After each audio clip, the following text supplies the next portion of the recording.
Salut tout le monde, j'espère que vous allez bien.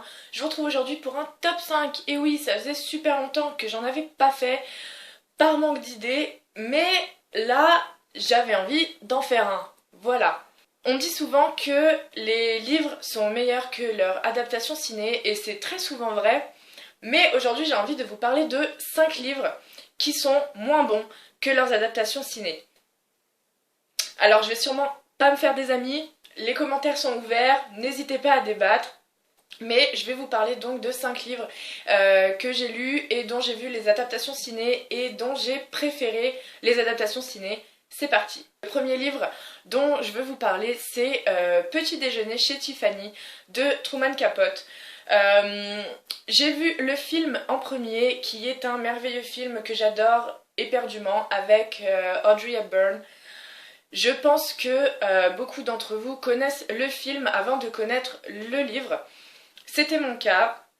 J'ai voulu ensuite lire le livre qui est en fait une petite nouvelle et j'ai été très déçue.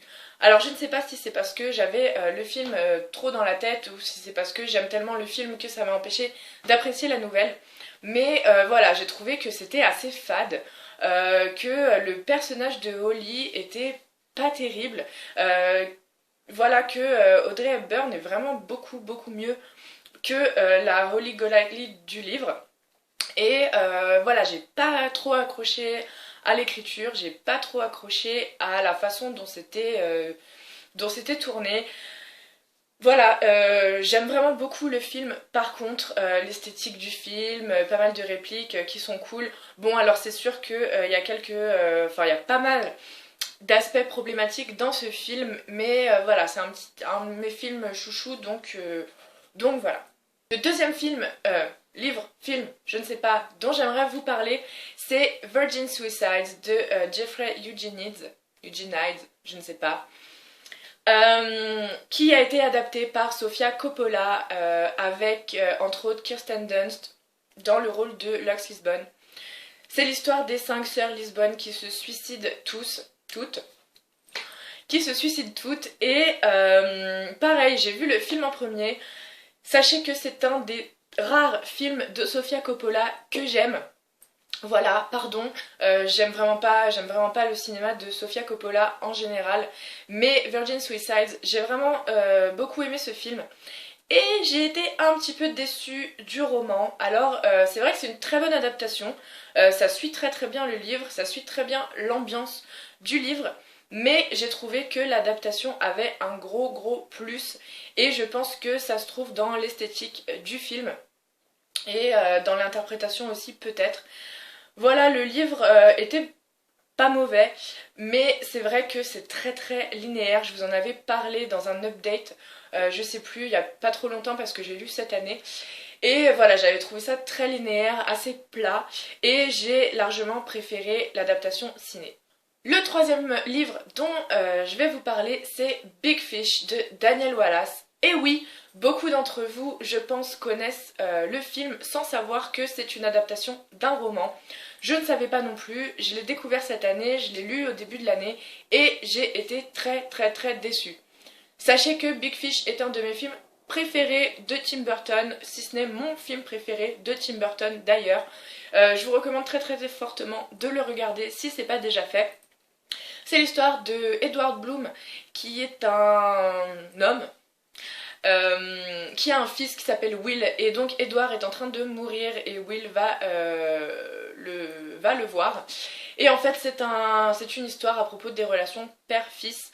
Voilà, sachez que dans l'histoire, Edward est très... en fait, est très... Enfin, il raconte des histoires abracadabrantesques. Pourquoi la langue française est si compliquée, je ne sais pas. Bref, il raconte des histoires qui font pas de sens, et son fils essaye de savoir la vérité, de lui en parler. Bref, c'est un film merveilleux, j'ai vraiment beaucoup aimé le film. Et le livre, bah non, j'ai pas aimé, il m'a manqué en fait cet univers que Tim Burton a porté au cinéma.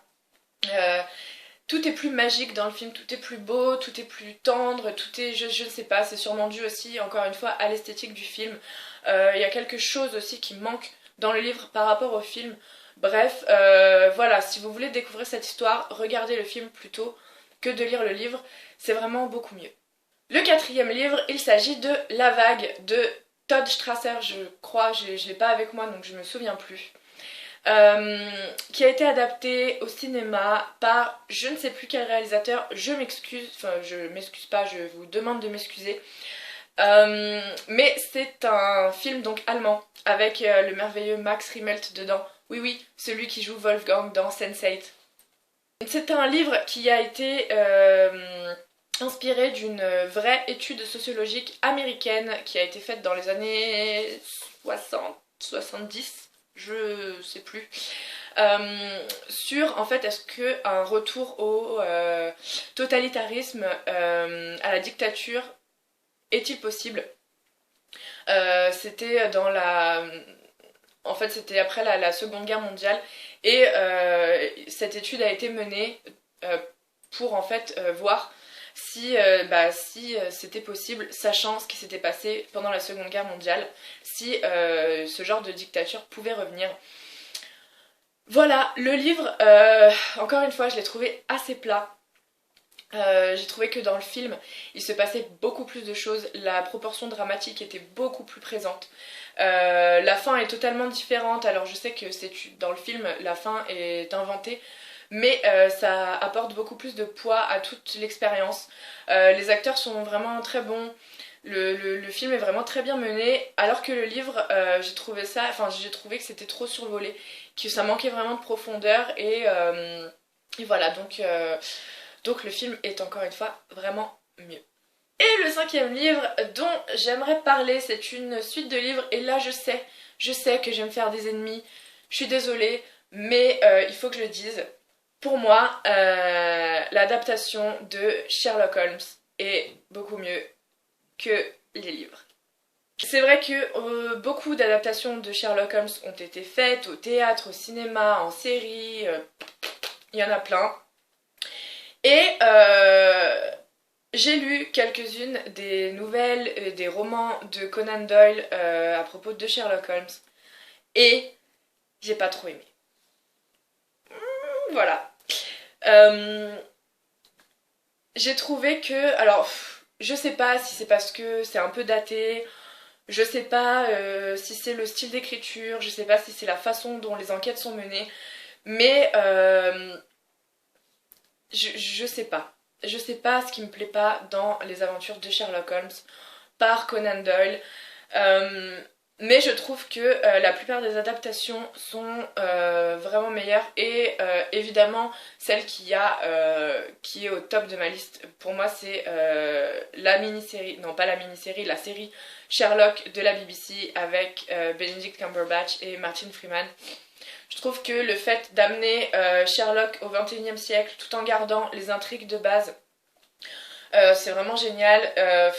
Je vais pas vous répéter mon amour pour cette série, je pense que vous la connaissez tous.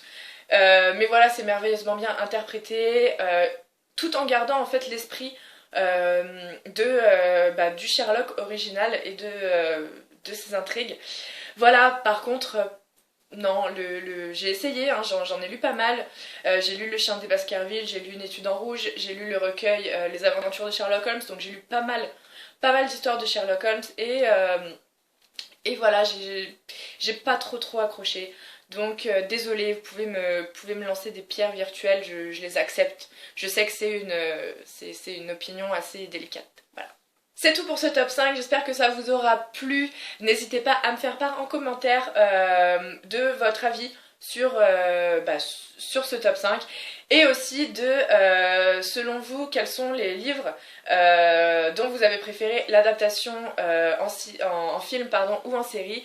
J'aimerais bien savoir votre avis sur la question. Et en attendant, je vous retrouve bientôt pour les dernières vidéos de l'année puisqu'on est déjà mi-décembre. Et oui, ça passe super vite. Donc voilà, en attendant, je vous souhaite de très bonnes lectures et je vous dis à très bientôt. Bye!